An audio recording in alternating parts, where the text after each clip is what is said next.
What is up, everybody? Welcome to the All-NBA show presented by FanDuel, America's #1 sportsbook. Get started with $150 in bonus bets if you win your first $5 bet at FanDuel.com/All-NBA. I like the chat there. Arrow Bud says, hit that intro, James. It's time. Let's get it started.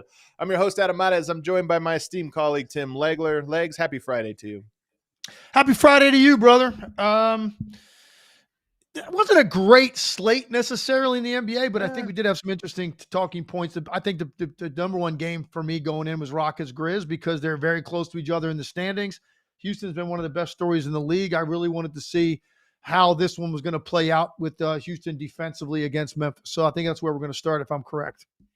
You are correct. And that's how this goes. You know, when we plan the shows out, because sometimes people ask, how do you not talk about this or that thing? You know, usually we try to look at what the best game on the slate is. We don't really know our show until the games happen. So we want the games to tell us a story. So we are going to lead with that one.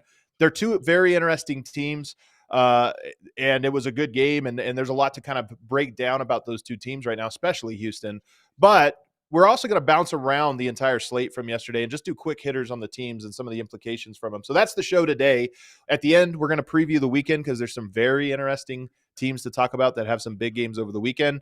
But yes, let's start with the Rockets beating the Grizzlies 119-115. This was the matchup between the 2 and the 3 seed in the West. Both of them something of a surprise, and this was a good game. I'm excited to talk Rockets, but I'm first, as I always do, just want to ask you what your big takeaway was from this game. Well, I think, honestly, the first thing that jumped out to me was after we raved about the OKC Cleveland game as much as we did yesterday, and it deserved that. I felt like in a lot of ways this was like a little bit opposite of that. I really thought the game was a little bit ugly. Now they were playing hard, they were getting after it, but I did think it was a little bit sloppier.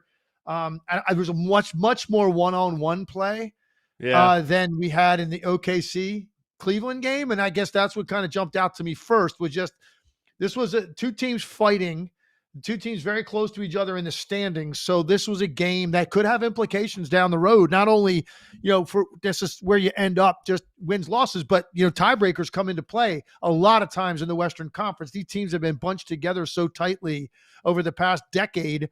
When you start getting into that, 2 through 5 area, those teams are so tight that all these matter. And these two teams coming in and really right now, both probably have the number 2 seed in their sights. And that's a big deal because if you can end up with that, you can get 2 rounds at home before you'd have to play Oklahoma City. And I think that's really, really important in the Western Conference. So this game had a lot of implications. They played very hard. It was very physical, but I thought there was a lot of isolation play in this game, which was a little bit different than the one we talked about coming off Wednesday night. It is a lot of isolation because both of these teams, like one of my overarching thought on both of these teams, especially as I prepped for this show, was watching this game, I think both of them are still figuring out who they are.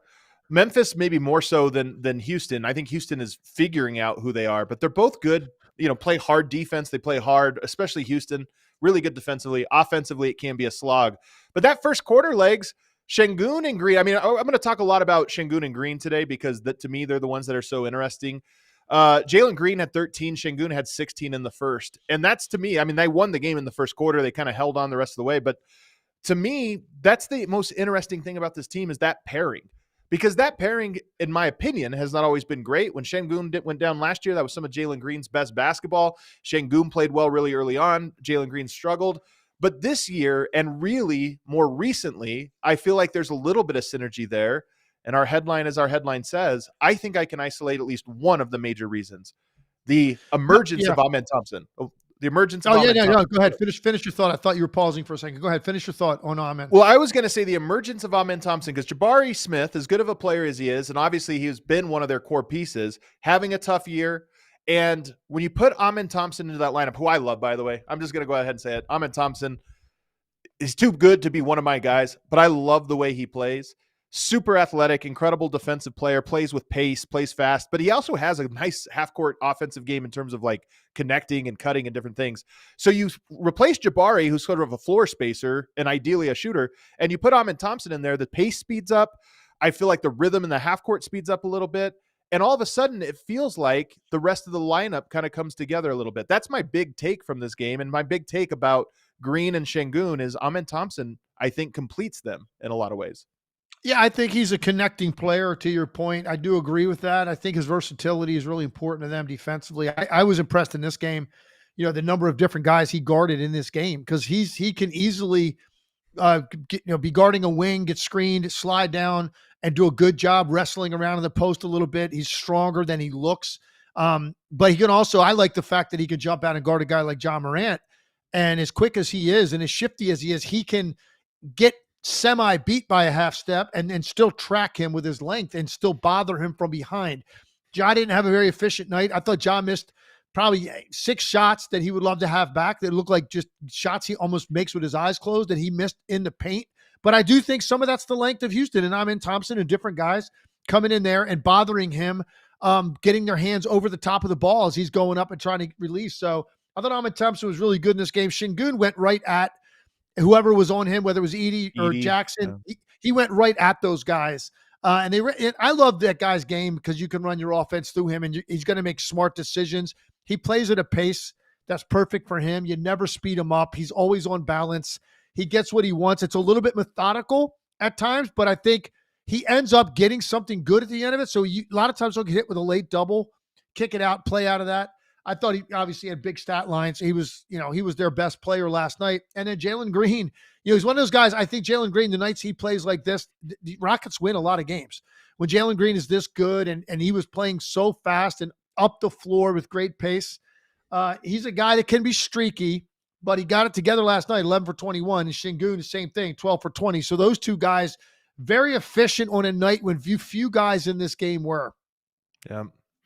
But do you see anything? So do you agree with me that, those two have, in my opinion, been a little bit clunky, and maybe it is as simple as a pace thing, but those two guys, I mean, if you look at their roster, you're trying to figure out how do we build our roster going forward. And you have Jalen Green, who's just enormously talented, not always the most efficient, hasn't fully put it together, although I'm going to talk about that here in a second. And then you have Şengün, but do they work together? When you have two good players, you have to make sure they work together. And that's the big question, in my opinion, for the Houston Rockets now and going forward. And there's, at least watching them last night, I was like, you know what, this looks cleaner than it has in previous times I've watched them.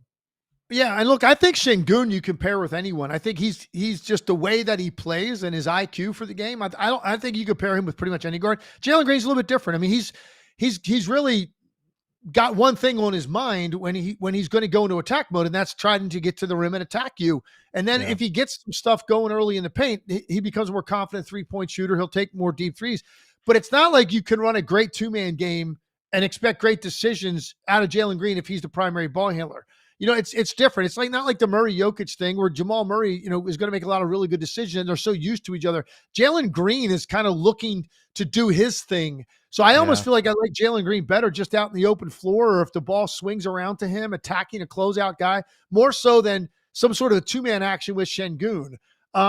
He's a very unique, dynamic talent, Jalen Green. And I almost feel like if you're Ime Udoka, you just have to just let the guy go and just let him be. He's going to have some nights when it doesn't go for him and he gets a little bit wild, maybe a little bit out of control.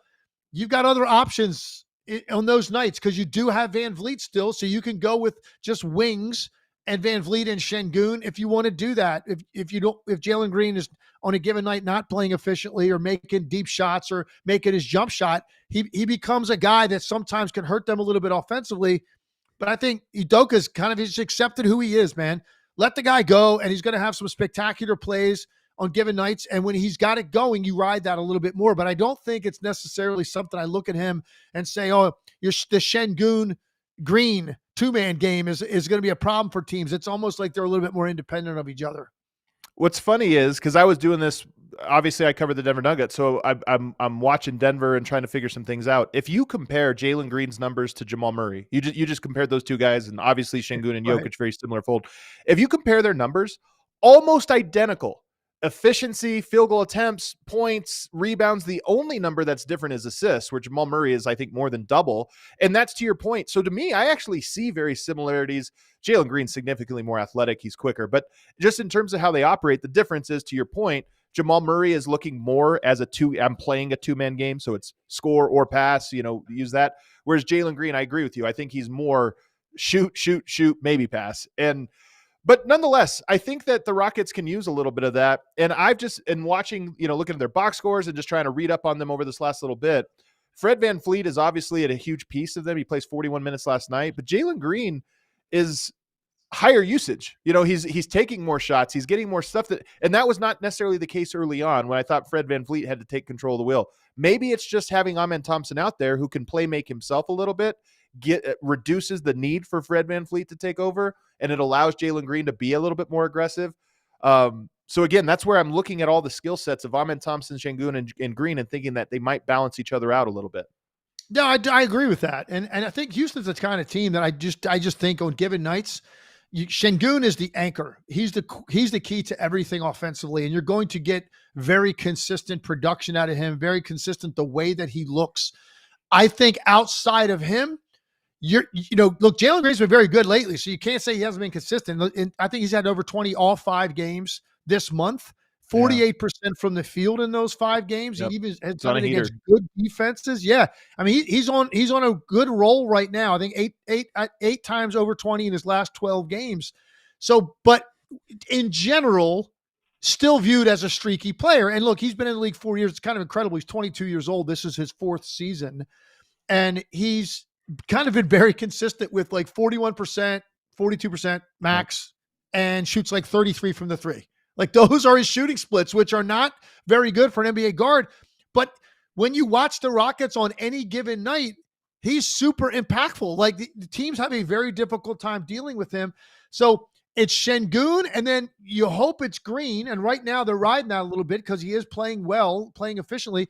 Outside of that, then it's like, who knows tonight? Some nights it's VanVleet. Some nights it might be Jamar Smith. Some nights, Amen Thompson helps out more. Some nights Dylan Brooks gets hot from the 3. Right? Whitmore, some nights it's him. Right. And Udoka, I think, just says, you know what? We're going to show up. Let's make this a bar fight. We know what we're getting out of Şengün. Kind of fingers crossed with Jalen Green because he clearly has the most upside next on your roster on a given night. He's capable of going off. And then just a couple of you guys on it, just give me something good on it, and we're going to win because we're not going to base winning games on that end of the floor and playing a certain style, getting to a certain number, making a certain number of threes. We're not doing that. We're going to put on some brass knuckles and we're going to turn this into a war. We're going to get very physical with you. And as long as we get Şengün plus hopefully Green and whoever else on any given night, that's good enough for us offensively. And that's kind of the formula they rode last night. Yeah. I want to go back to Amen Thompson, though, because while Jalen Green and Alperen Şengün are further along, and I agree with you that they're stars, I think Amen Thompson's a star. He's a different type of star. He's an Andre Iguodala type, Aaron Gordon at his best. He had 10, 7, and 5 last night, 2 of 6 shooting, even though he played 36 minutes. So it's not a lot of stat production, but I feel like there's some types of players where they'll average 10, 7, and 5 around a certain roster, but you give them more spacing or what have you, and all of a sudden it's 20, 10, and 8. I think he's a guy that's going to give you 10, 7, and 5 on bad teams or good teams. It's just that it'll be because he gives you production. He does the right thing.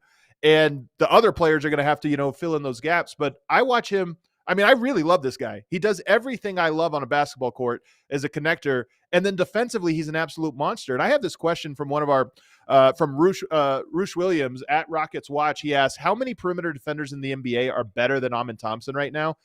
Sent me that. And I'm sitting there and thinking and consider it for a second. Then I go, you know what? I'm curious what legs is listed there because I think he's actually very close to the top.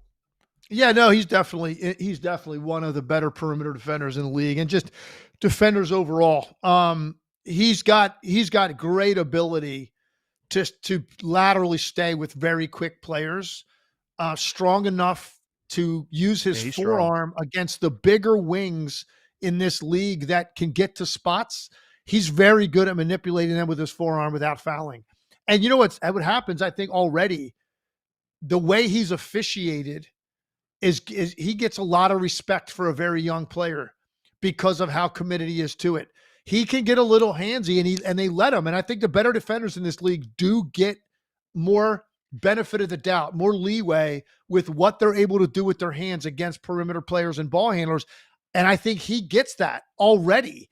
That's a great sign. It's because there's a lot of respect for him. He clearly has intent on that end. He's very dialed in. It matters to him. And now look, when you're getting this kind of offensive production from him, last 3 games, 18. He's averaging basically 18 and 13 in the last 3 games. I mean, you're getting that from a guy that's this young, that's your small forward, and you're getting that kind of rebounding production and that kind of defensive impact. I agree that he already is climbing the list quickly as one of the best defenders in this league on the perimeter. I don't know if it'll happen this year where he makes an all-defensive team, but it's certainly in his future, in the near future. You see in the comment I see, Don't Tell Santa says Lou Dort, Caruso, Cason Wallace, Jalen Suggs. I think all those guys, absolutely. You can even throw a few more of these OKC players. Drew Holiday, Derek White. Like, there are those guys. Amen Thompson is more of the Jaden McDaniels, Herb Jones mold, like the long, tall, athletic, bigs playing smaller that can guard small but can also guard wings.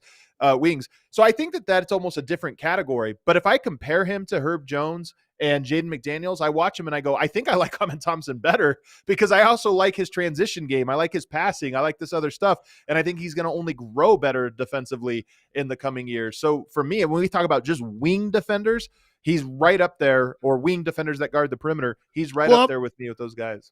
And I'm going to differentiate him from McDaniels a little bit in this way. McDaniels is a guy that's not necessarily going to get up into you physically, but he is absolutely going to use his length to manipulate what you can do. He uses his reach very well. Thompson is a guy that wants to dictate terms to you more. I like that. What you're going to be allowed to do. And he does it by getting up into you further out on the floor and using that wiry strength and that lateral movement to try to force you into areas that you're not as comfortable. Whereas I think McDaniels is a guy that's going to react a little more to what you do and then use that great length at the end to bother you, to force more contested shots. Amen Thompson, I think, is a more physically imposing player. He gets up into you more, and he's not going to react to you as much as he is. He's going to dictate to you what you're allowed to do. And I think that's the biggest difference between the two of them. They're both equally great on that end. I just think Thompson's a little bit more physical in terms of setting the tone and forcing you a little bit more to your weaknesses. The other difference between him and McDaniels, and I like McDaniels, this is going to be a harsh criticism. There's always players that like doing things they're not good at. And it's almost like you're asking them to do something else, right? Hey, I really want to shoot. I really want to drive, but I need you to cut more. Amen Thompson likes to do the things he's good at. Like, he seems to like cutting, and he has a nose for it. He has a very good sense of when to cut and how to cut. He likes passing on his drives. That's not a task for him. In fact, I don't even know if he likes shooting on his drives, to be honest with you. But I like that because those are his strengths. So that would be another separator between those guys, is Amen Thompson seems to enjoy most the things he's supposed to be doing.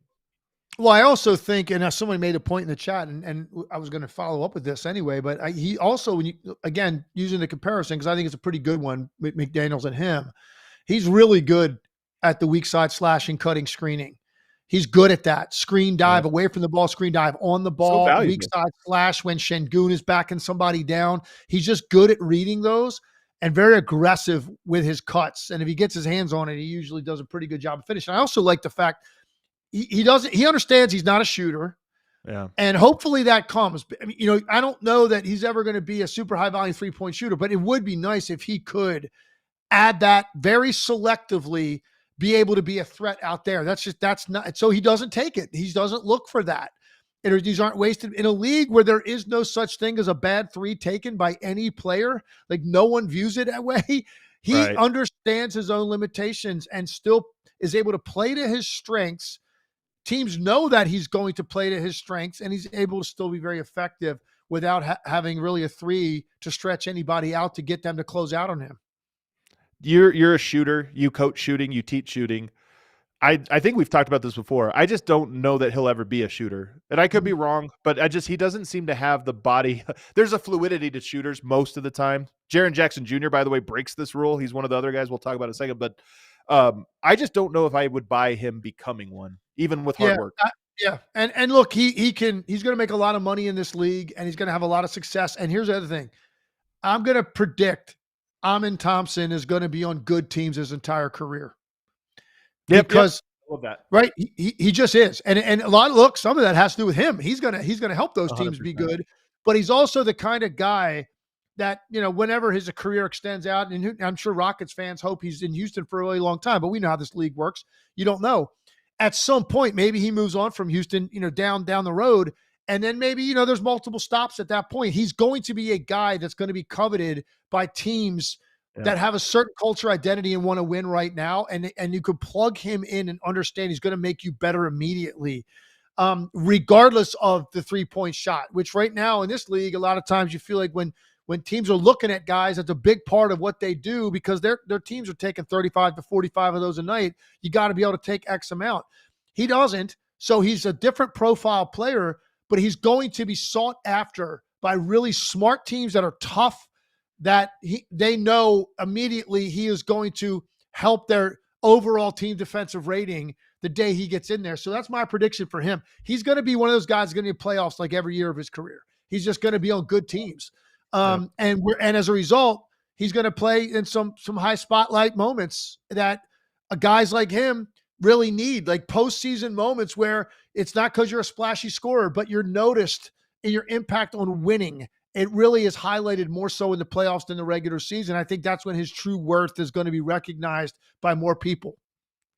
If you remember last year, we asked the question, which core has a more promising future, Orlando or Houston? And it was one of those questions that was fun because everybody thought it was a terrible question. And yet 50% said Houston, 50% said Orlando. It was one of those defines a good question, I think, what you just said. A good one. Yeah. But neither side thought you could even imagine it being the other answer.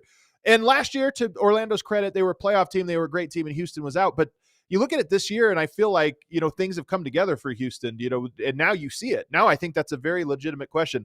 So we don't have to revisit it, but it was one of those ones where last year I do remember walking away from that conversation going, well, Orlando is winning, but now they're both winning. And you're like, you know what? I think those two teams are kind of parallel to each other in a lot of ways. Yeah, I think that's a very good point. I'll say Houston is one of those teams that some teams get off to really good starts and you're not sure what it is. Orlando last year had to convince me, and they did over time. And it was mainly because of like Banchero's level. His level as your top player. That guy's a stud. So he is a top tier offensive talent in this league. And it took me some time to buy into their overall unit. And they've really impressed me what they've done this year without him. And then without both guys. You're basically 500 without both of their top players. They won at a higher rate than that without Banchero, and Wagner was, dialed it up a notch. So they over time, they kind of convinced me. Same thing right now with the Rockets. And I gave him a lot of credit last year, and Udoka did a great job. And it was obvious to me that he found the right place with the right type of players for him to coach. And this team is really good, man. This isn't something where they're taking advantage of some teams being down in the West that we didn't expect. They're really good. And I think their record would be just as good if some of these teams were playing at full strength and had been playing with full strength, because they make you take it from them. They don't give it to you. And I think that's the biggest thing about them. They show up every night with their absolute right mentality. And they did it again last night. And I thought Memphis was really sloppy and careless with the ball, and their turnovers killed them in this game. But there's always two ways to look at that. You have to look at the team that's forcing those turnovers and what they do to capitalize on them. But when you have 20 turnovers and you give up 31 points off of them, very difficult to win in this league. Let's go to the Grizzlies side now. Jaren Jackson Jr., I have a shocking stat for you. Jaren Jackson Jr. is averaging 11.2 drives per game. Drives. More than Donovan Mitchell, Kyrie Irving, Tyrese Halliburton, LeBron James. The only players his height or taller that drive more than him are Giannis. That makes sense. And Paolo and Franz both do. Paolo's only played 5 games. He comes back tonight. So really it's just Franz and Giannis. And that's Franz. It's more a function, I think, of how Orlando plays. But Jaren Jackson Jr., when you think of him, you think of his three-pointers, you think of his blocks. Because they've been shorthanded a lot this year and their team's kind of funky, he's added this ISO game to him that he goes to a lot. It's not pretty. You were talking about it's kind of clunky or what have you, but it's effective. He actually scores, and he has that in his game quite a bit. And last night it was a lot of driving, a lot of ISOing. He's funny because I laugh at the way he attacks, because for a guy that big to handle the ball and give you that much with his shoulders and head, right? Yeah. You don't see centers or big guys do that. They typically will drive in a straight line dribble drive, or maybe it's they'll give you one crossover dribble and then a straight line dribble drive. He's got that shiftiness, man, where his shoulders are moving constantly, kind of like Pearl Washington back in the day. Shai Gilgeous-Alexander gives you a lot of that, and you're not exactly sure which direction he's going to go. And then Jaren Jackson Jr. can finish equally well with both hands in the paint. That's another thing that's an advantage. So it doesn't matter. Even if you play him well and you force him to a side he wasn't expecting, it doesn't matter. He can shoot the ball off that foot with that hand equally well. And right now, look, you look at Memphis with their record, very good chance. And I don't know, I haven't seen the All-Star voting. I don't know where Ja Morant ranks in the All-Star voting right now. But Jaren Jackson Jr. has been their best player. He's been their best player, and they're going to get an All-Star, but I don't know if they're going to get two. Like where Morant is, well, Jaren Jackson Jr., Morant is a very popular player, and I don't know if James can pull that up and see what the voting looks like right now as we sit here, because there's not a lot more time to vote on this. Where Ja Morant is, because he might get in through that. Just from the vote, yeah. Jaren Jackson Jr. has been their best player. Yeah, that's tough. Yeah, I agree with you. And last night, 21, 8, and 4 with 2 steals and 6 blocks. He was a +6 in 34 minutes. But I think people think of him as an offensive player and a finisher if you don't watch them, because I think that he came into the league that way. But he's kind of a creator now, especially as self-creator. Like he's making his own shots, and he's pretty effective at it. And just like his 3-point shot, it's not pretty, but it works. And that's what matters. I want to ask about this Memphis team and a couple guys. Well, first of all, Zach Edey, he gets the start last night. You mentioned that Sengun kind of was taking it to him early on and was effective. He's I'm so fascinated by him. He was a positive player for 15 straight games, which is very rare. I know single game plus minus whatever, but unless you're like on the Thunder, that would make sense. But on a team that's like their caliber, to be a positive for 15 straight games, that's not an outlier. That's not a coincidence. And with Ja Morant, they're a +16.4 in 230 minutes with Ja and Edey. The 2-man game is real legs, but in all sincerity, I think a lot of it has to do with Ja so good at getting to the rim and even putting shots up when they don't make. And he's so, like Steven Adams, he's so good at just carving out a spot on the block for the offensive rebound. And you kind of have to always have a body on Edey. He's so big, you can't box out late. You have to box out early, and that gives Ja an open lane. So I look at Zach Edey and I go, he's a rookie. He's got his limitations. I think he needs to play a lot in the second half of the season and a lot with Ja Morant. Yeah, and I don't know if it's trending that way. Like right lately, his minutes haven't been as high as they were earlier in the year. His shot attempts, touches, his impact hasn't been as great. I've seen, I don't know how many of their games, but I spaced them out over time. So I've kind of got these snapshots of what their team looks like as time goes on. And I don't feel like he's as involved as he was earlier in the year. And he really impressed me beginning of the season. I thought Zach Edey was going to have a very difficult time with the speed of the game in the NBA and changing ends of the floor and like having an impact there and getting picked on with just singling him out on ball screens to attack him and have these guys turn the corner on him, because he's a little bit heavy footed when he's out on the perimeter with his first step to drop and turn those hips and move back to chase a guy toward the rim. He can get a little bit, both feet planted in the ground a little bit, and you can get by him. I thought he was going to have a very hard time. And then I saw him the first 10, 15 games of the year, and I was so surprised. I knew he was going to be able to score on guys if he gets any sort of leverage inside. Because he's just so big, and he's got enormous. Great touch. He's got great touch. And you can see it now. Even sometimes I watch veteran NBA guards or wings that have to chip down on him because, whoever's guarding him had to go block a shot, and now you got to chip down in the frustration level with some of these guys, because they're like, this guy is just an absolute monster with how big he is. And he's also physical. Like he likes contact. He's got a little bit of a meanness, like a nasty edge to him. He likes contact, likes throwing elbows to his advantage.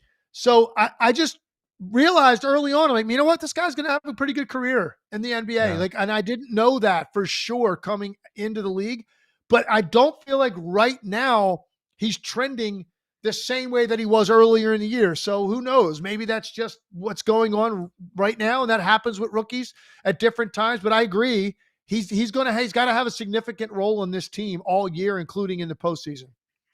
So here's what's interesting to me about Memphis. They're 24-14, which is phenomenal. Really, really good record, third in the West. But they haven't played this year with Gigi Jackson, I don't believe. Vince Williams is a little bit out. Gigi Jackson's supposed to be coming back soon. And when I look at their roster, they play a lot of guys. They played 12 guys yesterday. No, 11 guys. They have a lot of guys on their roster, but they're a team that almost needs fewer guys. And I don't know who the fewer guys are. If Gigi Jackson comes back, you put him back he was obviously phenomenal last year. So you're going to put him back into the rotation. Luke Kennard, is he an odd man out? Scottie Pippen Jr. probably a guy out. Is Jake LaRavia out? They're a team that has got this far because they have the depth and they played a lot of guys. But in the second half, you hope to get healthy.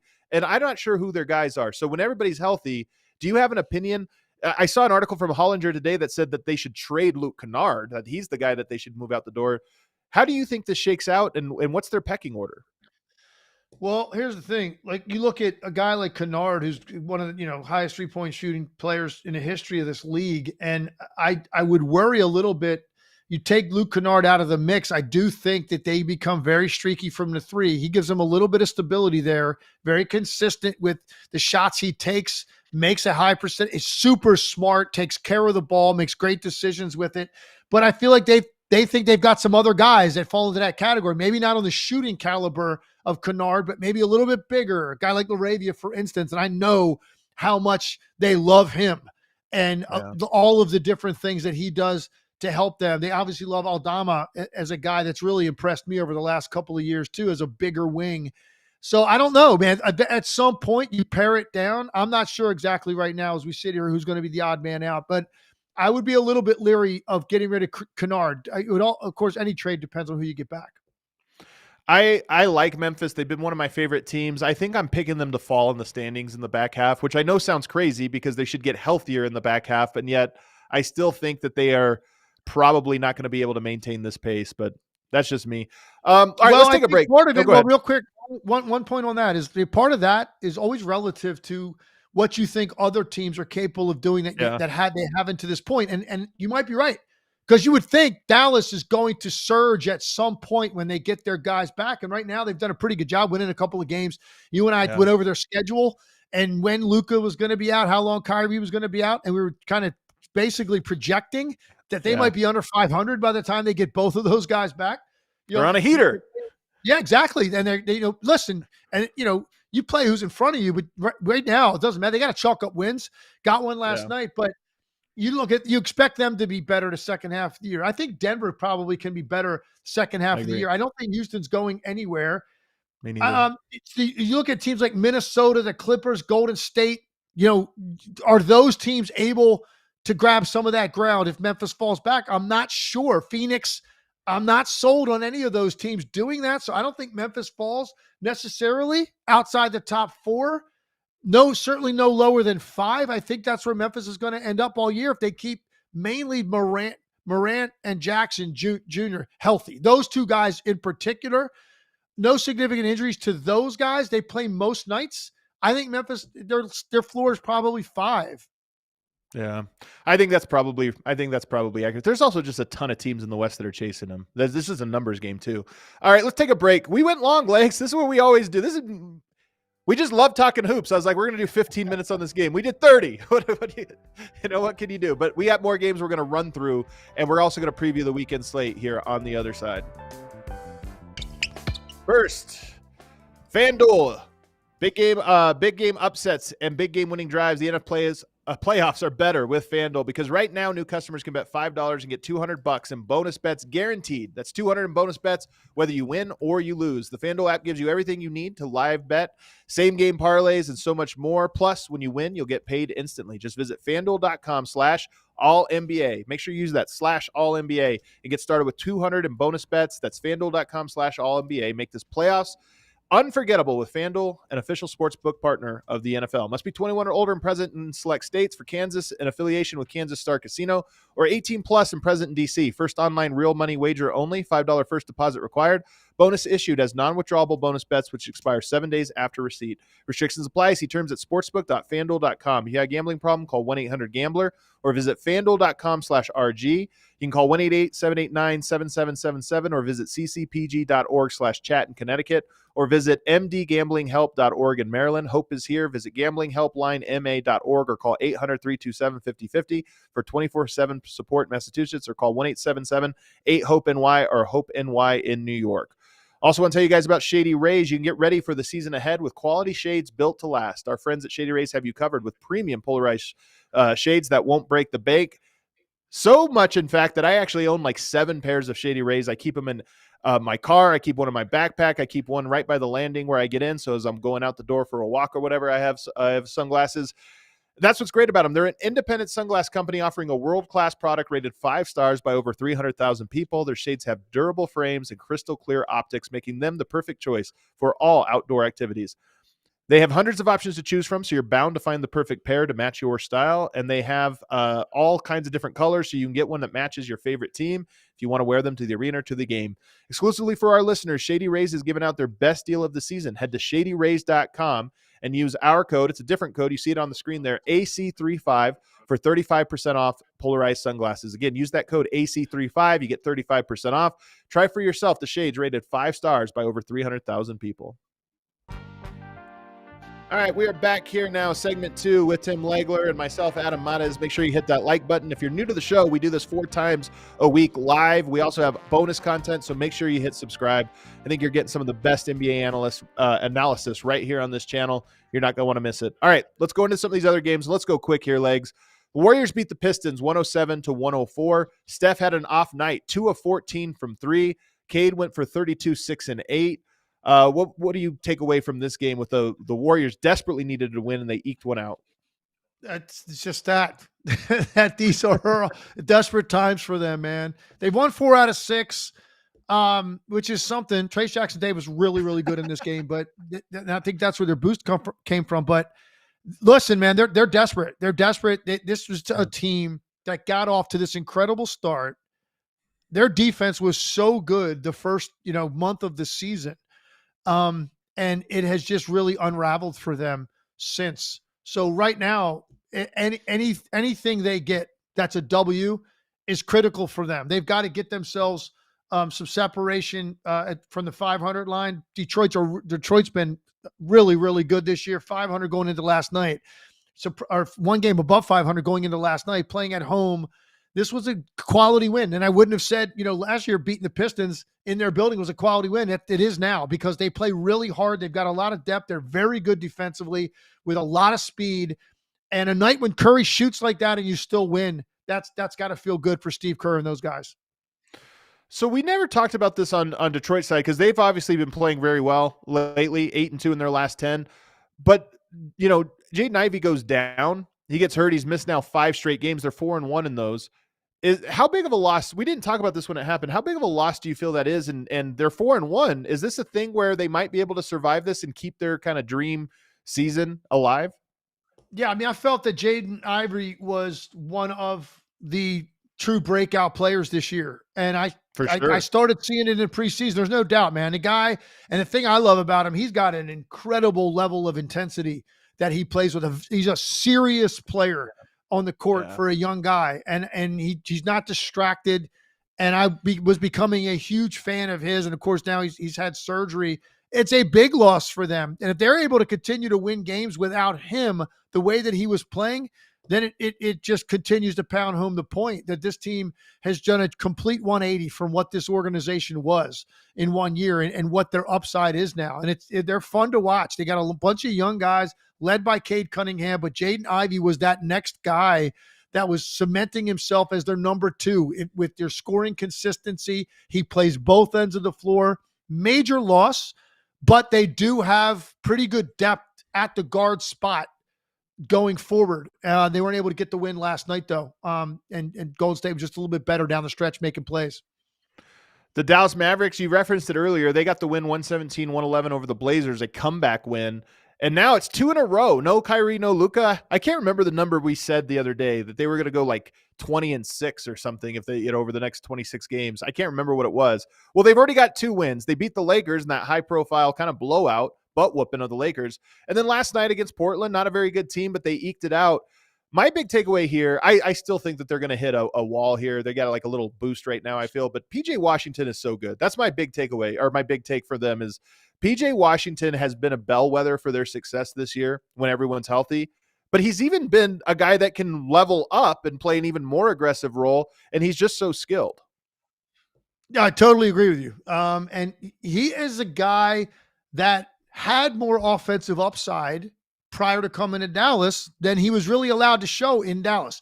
This is a different type of setup with their two dominant players. Right? It's just different. You're not going to get as many opportunities in the first half of the clock to do some things. You're not. And PJ Washington occasionally will get that weak side slash, but primarily you're just spotting up playing off of Luka and Kyrie. That's what he does.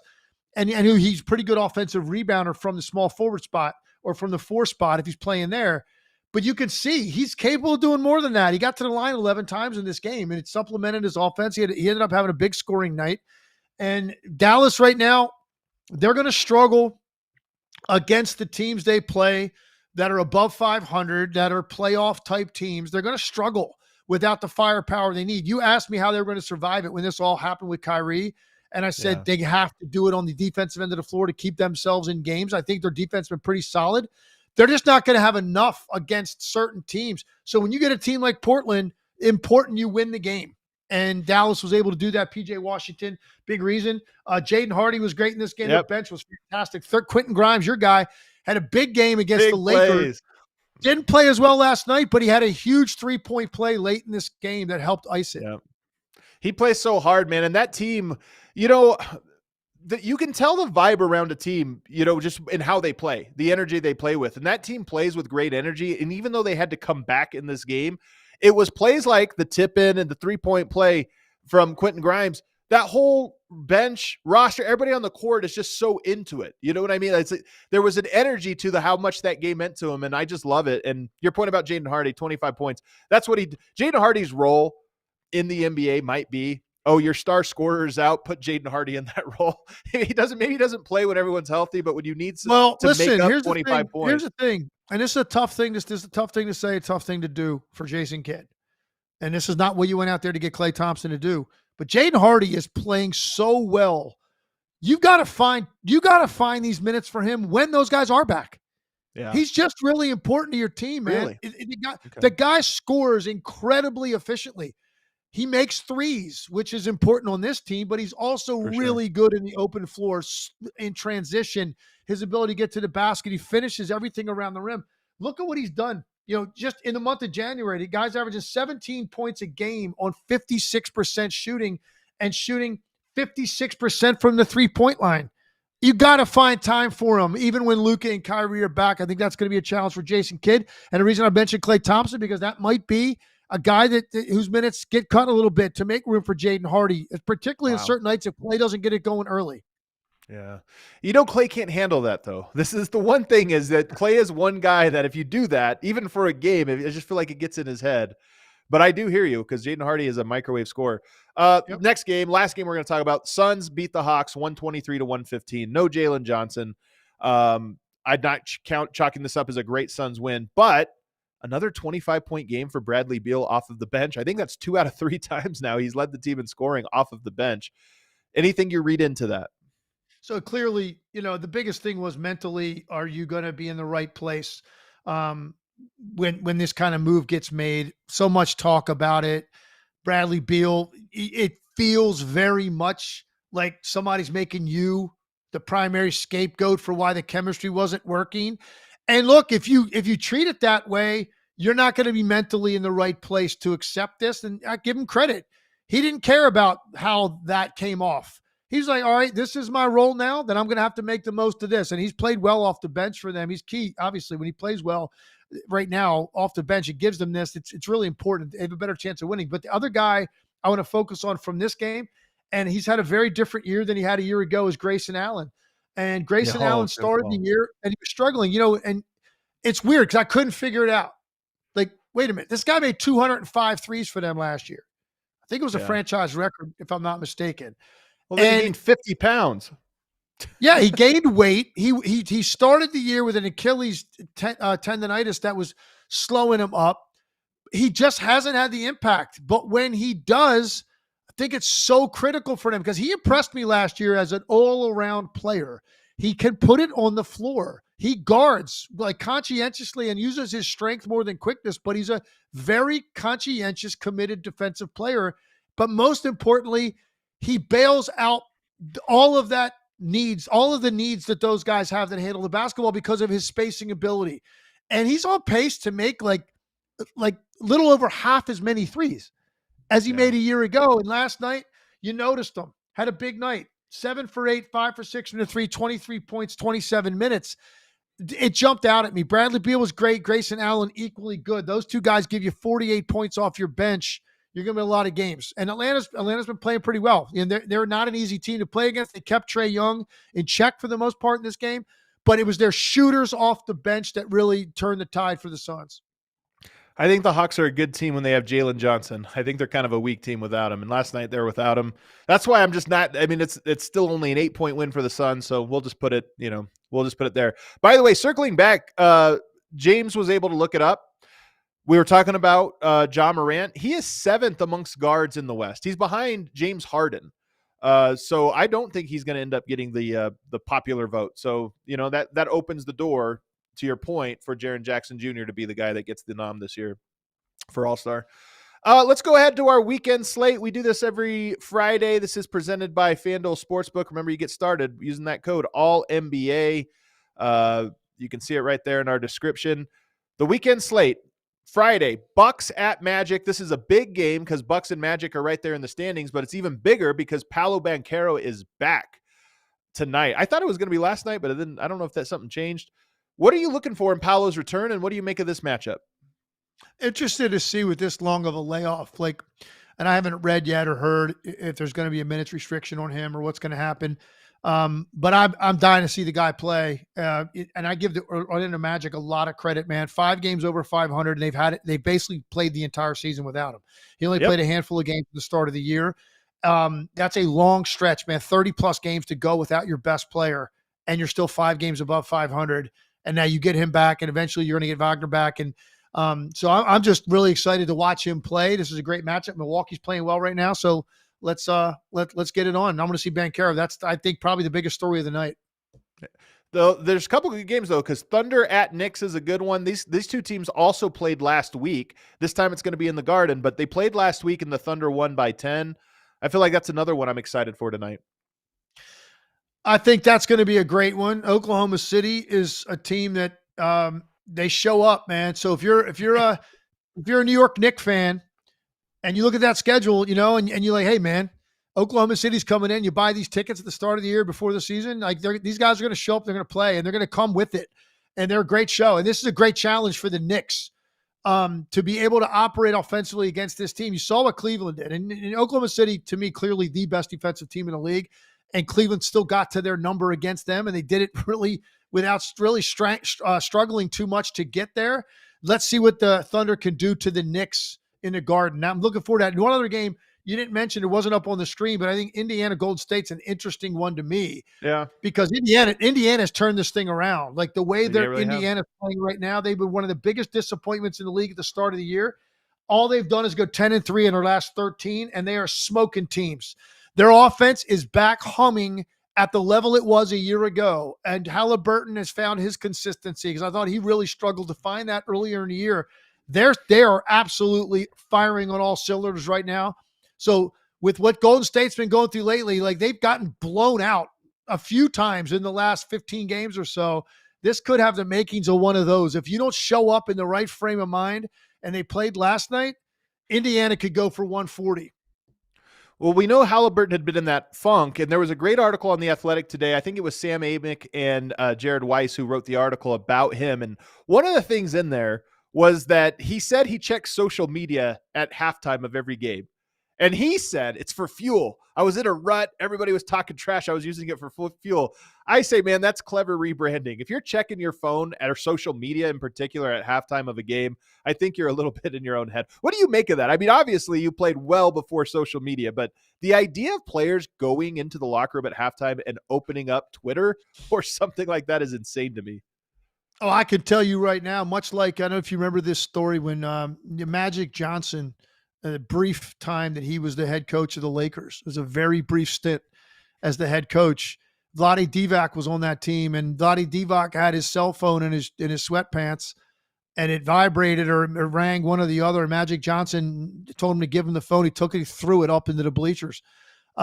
You'd see a lot of that, I think, with the guys that coach teams when I played, if that stuff was going on, man. Worrying about any of that stuff. Like, I know there are guys still that'll like grab a stat sheet, at halftime when they hand them out to the coaches, and then equipment manager or somebody will come in and they're having a stack of stat sheets and guys will grab for them at halftime, like stuff like that. It's a different mindset altogether. So no, I have a problem with that. Yes, you got to leave that stuff alone, man, after the game. But here's the good news for Tyrese Halliburton. His last 6 games, man, he's gotten it going, particularly the last 4 games in January. He's averaging about 24 points a game in January, shooting the ball over 50%, 48 from the 3. That was an area he really struggled. 11 assists tonight and only turning the ball over once. His assist to turnover the last 4 games, 11-1. Shooting over 50% from the field, averaging almost 25 points. This is the guy that grabbed all of our attention last year in December. And he really struggled to find that this year at the beginning of the season. I think he is really single-handedly responsible for the turnaround with this team and how hot they are. He's their leader. He sets the tone with his pace and his confidence. He has found it again, and the Pacers are formidable again. Very difficult team to guard. The other game I had on the Friday slate there was Nets at Nuggets, not because I think that'll be a good game, but I think tonight we'll see the return of the Denver Nuggets starting lineup with Aaron Gordon coming back. He's missed a couple weeks, I think over 2 weeks now. And Nikola Jokic, who's missed all week with an illness, I expect he'll be back. And I know this is a small thing. The Nuggets are there in the 4 seed right now. They're okay. Nobody's really talking about them. But they haven't played together with that starting lineup. And if they get that tonight, they play Dallas 2 times next week. Dallas will be shorthanded. If Denver's going to have a turning point here in the month of January, it's going to start right here. And so that's why I put that on the board is Aaron Gordon's a big piece of that team. Yoke's obviously a big piece, and they're both back tonight, I believe. Come on, man. You put that on the board because of the Nuggets to stop it. Come on, man. It's bottom line. I don't care who the Nuggets are playing tonight. They could have been playing a D3 school. You would have said, this looks interesting for this reason. Come on, man. We know what you're about, but it's okay. It's okay. You're allowed. But no, all the reasons you laid out are actually pretty good points, pretty compelling. Yeah. And the Nuggets, for as much as you were like not loving the way they were playing earlier in the year and had some losses that had you really questioning them and down on them, you look up and here they are, man. 6 games over 500, 4th in the West, and they are taking advantage of some of the shakiness with some of the teams we expected to be better. Yeah, I wouldn't be surprised if they make their move here in the next month. We'll see. Saturday, Rockets at Hawks, Grizzlies at Wolves, Spurs at Lakers, another Wembanyama versus another big Anthony Davis. That's just why I put them on the list. He's going through the tour right now, man. If you look at Wemby's last 6 games, he's just playing all the best big men. Yeah, and he's a fascinating watch for that reason. You said it. You said yesterday it was a good point, or maybe the day before, the best matchups that you look forward to now individually in the league are Wemby against any other big that's got a name. So fascinating, man. And then Sunday, the games we're going to be talking about on Sunday: Bucks at Knicks, Pacers at Cavs, and Sixers at Magic. All of those ones should be good. Those are probably the games we're going to be talking about, Legs, and I think they're all good. Yeah, I think the theme of the schedule going into the weekend is the return of Paolo Banchero tonight, and then playing Sunday against Philly. So 2 good teams. He's got to play against 2 teams in the Eastern Conference that you want to see him play against that are going to have something to say about how the East turns out. I think Orlando's going to have something to say about that too.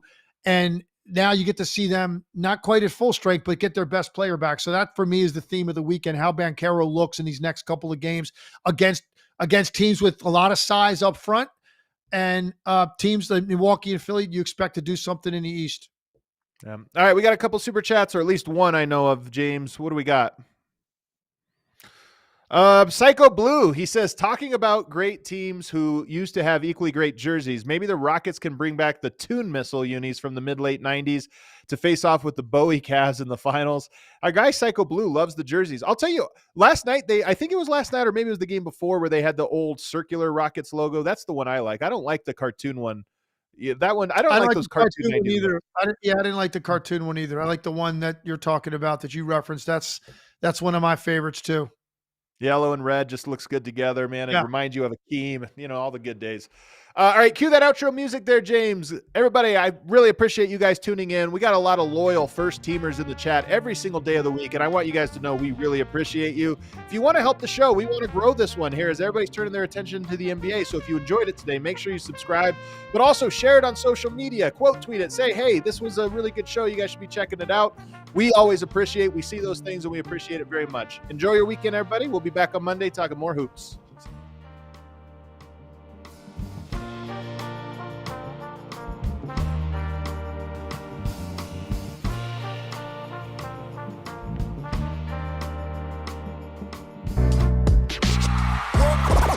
All silly like the mayor.